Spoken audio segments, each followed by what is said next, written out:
अगले दिन शारदा का पैर अचानक आंगन में रखा पानी से फिसल जाता है। वो नीचे गिरने लगती है। तभी नैना दौड़कर अपनी सास को पकड़ लेती है। छोड़ मुझे, मत पकड़ मुझे। माँ जी, अगर आपको चोट लग जाती तो? तूने ही यहाँ गिराया होगा पानी ताकि मैं गिर जाऊं। क्या? माँ जी, मैं ऐसा सोच भी नहीं सकती हूँ। लेकिन मुझे नहीं लगता तू अच्छी है, क्योंकि तेरी नीयत ही खोटी है। ये सुनकर तो मानो जैसे नैना की आत्मा जैसे टूट जाती है। नैना अचानक पीछे हट जाती है और उसकी आंखों में दर्द और अपमान आग बनकर जल रहे होते हैं।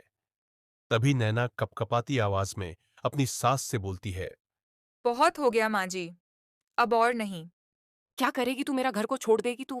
यह सुनकर नैना चुप सी हो जाती है, लेकिन उसकी चुप्पी में बहुत कुछ था। शाम को नैना अपना छोटा सा बैग लेकर कमरे में बैठी हुई होती है और उसकी आंखें सूजी हुई हैं। तभी अजय अंदर आता है और नैना का बैग पैक हुआ मिलता है। तभी अजय अजय घबरा कर नैना से बोलता है। नैना, ये बैग क्यों निकाला? किधर जाने की सोच रही हो? अजय, जब इंसान की इज्जत रोज रोज रौंदी जाती है, तो वो घर नहीं, बल्कि एक कब्र बन जाता है। ये बात सुनकर तो अजय का दिल धक से रह जाता है। तुम जा नहीं सकती नैना, आखिर ये तुम्हारा भी घर है। घर, जहाँ हर सुबह अपमान, हर रात आंसू और हर दिन सिर्फ शक मिलता है, वो घर नहीं होता अजय। यह सुनकर तो अजय के गले में शब्द अटक जाते हैं। इसी बीच शारदा दरवाजे पर आकर खड़ी हो जाती है और शारदा तिरस्कार से नैना से बोलती है। हाँ हाँ, जा, जैसी आई थी वैसे ही चली जा। मैंने तेरी असलियत पहले ही पहचान ली थी। नैना यह सुनकर अब और नहीं सह पाती है और फिर नैना रोते हुए अपनी सास को जवाब देती है। माँ जी, आपने कभी मुझे बेटी माना ही नहीं, ना ही बहू, बस एक गुनहगार, जिसका कोई कसूर नहीं था। कमरा अचानक चुप सा हो जाता है और सन्नाटा भी। नैना अपना बैग उठाती है ये सुर्स कि तभी अजय उसे पकड़ लेता है। नैना, प्लीज मत जाओ। अगर तुम चली गई तो मैं पूरी तरह टूट जाऊंगा। अजय, अगर मैं यहाँ रहूंगी तो रोज मरूंगी। आप एक दिन में टूटेंगे, लेकिन मैं हर दिन टूट रही हूँ। यह बोलकर नैना जाने लगती है और अजय नैना को जाता हुआ देख पहली बार फूट फूट कर रो पड़ता है। शारदा ये सब देख रही होती है। उसका चेहरा सख्त, पर उसकी आंखों के अंदर कहीं थोड़ी घबराहट सी होती है। तभी शारदा दौड़ाकर नैना के पीछे जाती और नैना को रोकते हुए वह धीरे से अंदर से कांप कर बोलती है। नैना, क्या तू सच में जा रही है? शारदा की आवाज में पहली बार डर भरा हुआ होता है। मेरे होने से अगर आपको इतनी ही तकलीफ है, तो मैं इस घर में क्यों रहूं?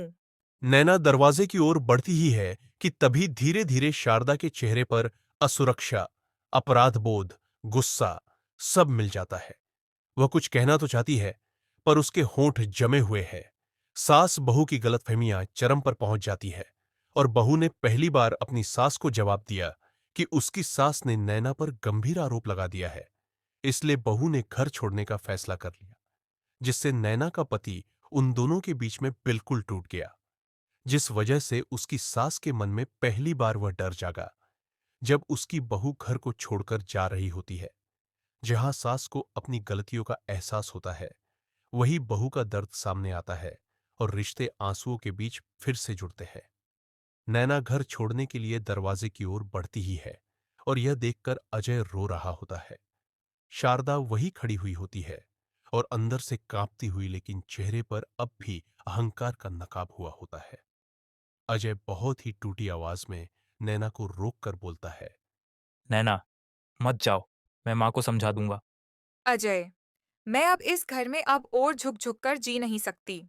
नैना घर से बाहर निकल जाती है और दरवाजा धीरे से बंद हो जाता है और फिर शारदा अपने कमरे में जाती है। वह अंधेरे में एक कुर्सी पर बैठ जाती है। वह अकेली अपने कमरे में बैठी हुई होती है और पहली बार उसका चेहरा डर और पछतावे से भरा हुआ है। शारदा तभी खुद से बोलती है। क्या मैंने सच में बहुत बड़ी गलती कर दी? यह बोलकर उसकी आंखों से आंसू गिरने लगते हैं, धीरे से ही, लेकिन दर्द भरे। नैना बुरी नहीं थी। मैं ही मैं ही समझ नहीं पाई उसे। तभी शारदा को अजय की आवाज सुनाई देती है। अजय शारदा के कमरे में आता है और उसकी आंखें लाल हुई होती है। तभी अजय टूटे हुए स्वर में अपनी मां से बोलता है। माँ, आखिर क्यों किया आपने ये सब? मैंने क्या किया? मैंने बस बहू को सही राह दिखाने की। सही रहा नहीं माँ, आपने उसे तोड़ा है। कितना रोती थी वो, कितना सहती थी वो आपके लिए। आपको वो नजर नहीं आया क्या? माँ, नैना घर छोड़कर तो चली गई, लेकिन अगर वो वापस ना आई, तो मैं भी बुरी तरह टूट जाऊंगा। अपने बेटे के मुंह से यह बात सुनकर शारदा की आंखें झुक जाती हैं। यह सुनकर शारदा के अंदर कुछ जोर से टूटता है। रात के 2 बजे शारदा नैना के कमरे में जाती है। अंदर उसके बनाए हुए छोटे छोटे काम, उसके हाथों से बनी रखी चीजें और उसके लिए छोड़ा हुआ एक दुपट्टा और उसके कमरे की खुशबू होती है। शारदा बिस्तर से एक दुपट्टा उठाती है और रो पड़ती है। तभी शारदा कंपाती आवाज में खुद से बोलती है। मैंने अपनी बेटी को खो दिया, बिना समझे, बिना सुने। तभी वह बिस्तर पर बैठकर फूट फूट कर रोती है। सुबह होते ही शारदा बिना खाए घर से बाहर निकलती है और उसका बेटा अजय भी उसके साथ है। माँ, हम कहाँ जा रहे हैं? जहां मेरी बहू होगी, मैं वहां से उसे वापस लाऊंगी और उससे माफी मांगूंगी। अजय पहली बार अपनी मां को इतना बदलता देखता है। तभी वो नैना के घर जाते हैं।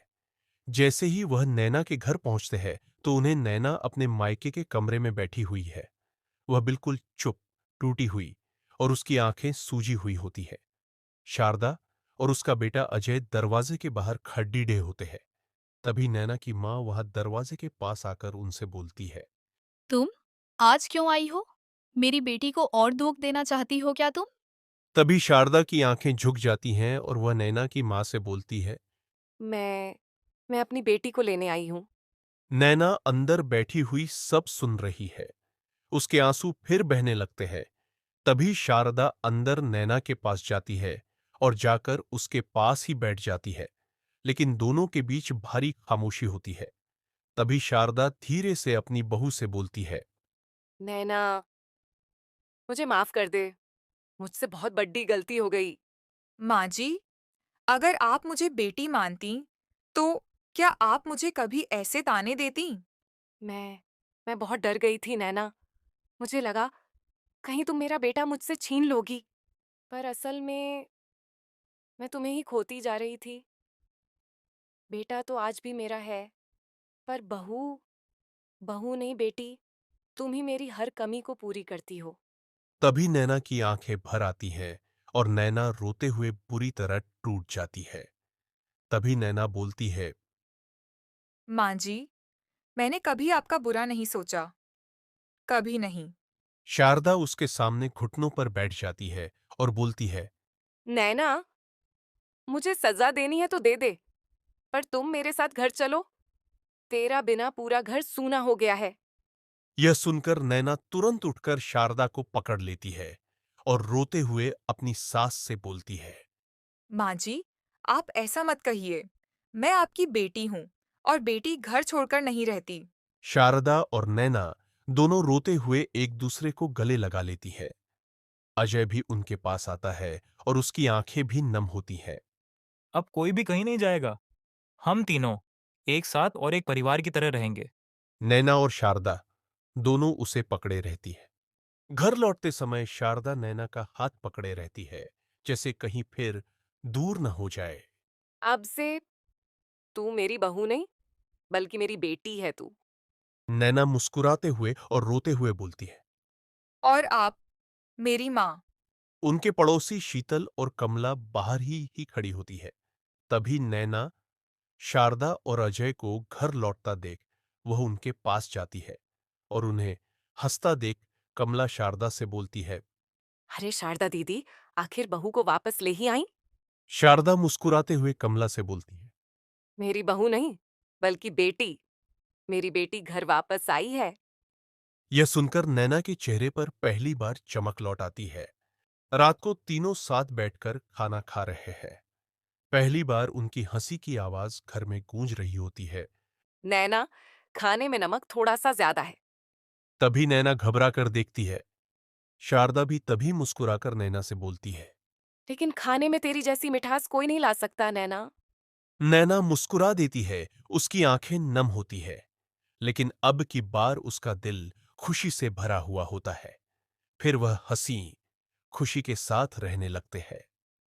अगर आपको हमारी वीडियो पसंद आई हो तो हमारा चैनल सब्सक्राइब करना ना भूलें और ऐसे और हिंदी कार्टून वीडियो देखने के लिए कमेंट जरूर करें।